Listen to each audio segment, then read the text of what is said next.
Megastar Shakib Khan তার ক্যারিয়ারের প্রথম জাতীয় চলচ্চিত্র পুরস্কার পেয়েছিলেন ভালোবাসলেই ঘর বাঁধা যায় না এই চলচ্চিত্রের জন্য।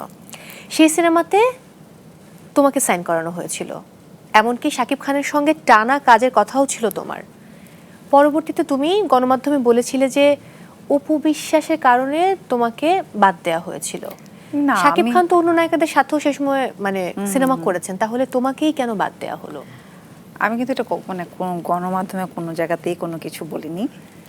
আমি কিন্তু মেনশন করে বলতে পারি, শাহরিয়ার নাজিম জয়ের শোতে তুমি বলেছিলে। সেখানে হচ্ছে আমাকে কোশ্চেন করেছিল অন্যরকম ভাবে, হ্যাঁ হ্যাঁ, যে কেন হয়েছিল। আমি যেটা বলেছিলাম যে প্রোডিউসারের পক্ষ থেকে আমাকে এটা বলা হয়েছিল যে প্রোডিউসার, কারণ আমি শুটিংয়ে আই থিঙ্ক 1-2 দিন আগে আমাকে মানা করেছে আমি শুটিংয়ে যাব তার আগে। তো তখন আমাকে ডেকে তাদের ভাষ্যটা আমাকে বলেছিল, দ্যাটস ইট, ওটা বলেছিল। আলটিমেটলি তাহলে রিয়েল স্টোরিটা কি দাঁড়ালো এটাতে? রিয়েল স্টোরি আমি অ্যাকচুয়ালি জানি না, বাট আমার তো মনে হয় পরে সাকিব ভাই নিজেও বলেছিল টেলিভিশনে কোনো একটা টক শোতেই মনে হয়, অথবা ফোনের কোনো কিছুতে উনি নিজেও শেয়ার করেছিল। সো এই হয়নি, এখন কি করা। ওকে।